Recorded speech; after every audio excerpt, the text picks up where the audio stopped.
A gente começa o Acontece de hoje falando sobre o nosso métier aqui, da nossa política, do nosso parlamento. O que está acontecendo em Brasília? O João Pedro Melo vai explicar pra gente. Boa tarde, João Pedro. Oi, Ronald. Oi, Zaidan. Ótima tarde para vocês. Olá. Ótima tarde para todo mundo que está nos acompanhando.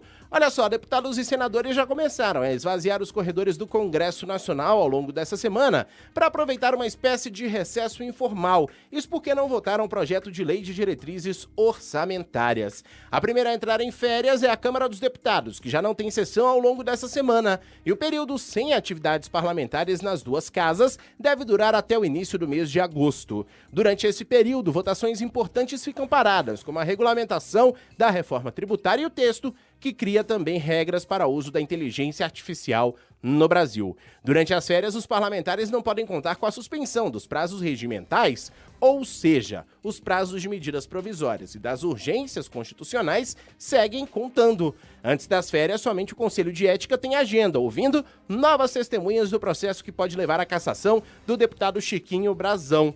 O fato é que durante o recesso informal, os parlamentares começam a pensar nas campanhas eleitorais de outubro, além da disputa pelas sucessões de Lira e Pacheco nos comandos da Câmara e do Senado. Arthur Lira e Rodrigo Pacheco se despedem dos cargos no início de 2025.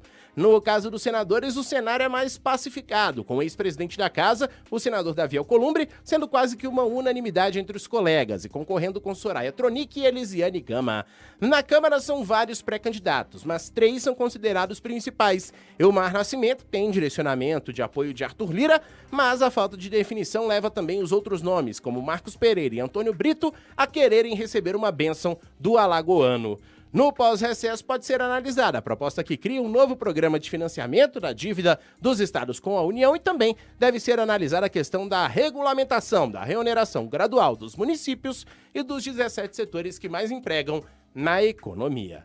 São esses os assuntos aqui da capital do país, meus amigos. Volto com vocês, um grande abraço e até amanhã. Os prazos continuam valendo, os prazos regimentais, como o João Pedro trouxe aí no detalhe. Duas expressões, os prazos continuam valendo e o recesso é informal. Essas duas coisas que eu não consigo, honestamente, apesar disso ser recorrente, não tem que surpreender absolutamente ninguém, mas são coisas que não necessariamente cabem. Mas é assim que tem que ser, né, Zaidan? Não há quem mude isso, né? Bom, só eles podem mudar, né? Já que tem o direito, que eles próprios se deram, de estabelecer esse tipo de folga coletiva. É uma irresponsabilidade exatamente por isso, porque os prazos continuam correndo. Não é que a população sinta falta e esteja ansiosa para que todos esses assuntos sejam resolvidos, até porque provavelmente eles serão mal resolvidos. Tanto a questão da desoneração e agora reoneração, essa é uma questão que ainda tem muita coisa a ser acertada, já deveria ter sido resolvida desde o ano passado, e a reforma tributária.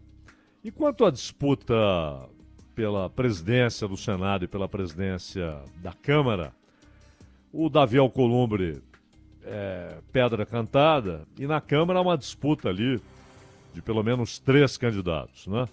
O fato é que corremos o risco de sentirmos falta de Lira e Pacheco no ano que vem. É isso que pode acontecer, Ronald, porque os candidatos são piores do que os que lá estão. Vamos chegar nesse nível, Zaidan? Sim, bom, Alcolumbre já conhecemos bem, né? Uhum. E com uma diferença substancial em relação ao Pacheco. Com a experiência de quem já esteve lá, né? E mais, né? O histrionismo é completamente diferente, né? Completamente diferente. A necessidade de um protagonismo constante e uma tendência a tentar levar o executivo às cordas para obter favores, para que indicados dele sejam colocados nos postos que ele quer. Isso acontece hoje. Mas aí eu pergunto, Zaidan, tem espaço para mais? Ah, tem. Não, não só o apetite é insaciável, como a máquina é grande, né? Então, não há dúvida. Se como presidente da Comissão de Constituição e Justiça, ele já tem poder para fazer isso e faz, e com sucesso, geralmente suas demandas são atendidas, imagina como presidente do Congresso Nacional. Já que se ele presidir o Senado, ele preside o Congresso. E na Câmara, a influência de Arthur Lira provavelmente será mantida em algum nível, né? Ele está pesando muito isso para ver quem ele vai indicar, mas os candidatos são piores do que o Arthur Lira, no sentido de que são mais medíocres, né? E provavelmente farão administrações medíocres e sem o abandono dos vícios da administração de Arthur Lira, inclusive a fisiologia, o fisiologismo, a pressão por cargos, a pressão por mais poder, a capacidade de levar o governo a negociar quando o governo não pretende negociar. Isso não vai desaparecer, porém com mais mediocridade, né? Com um nível mais baixo de condução política das coisas.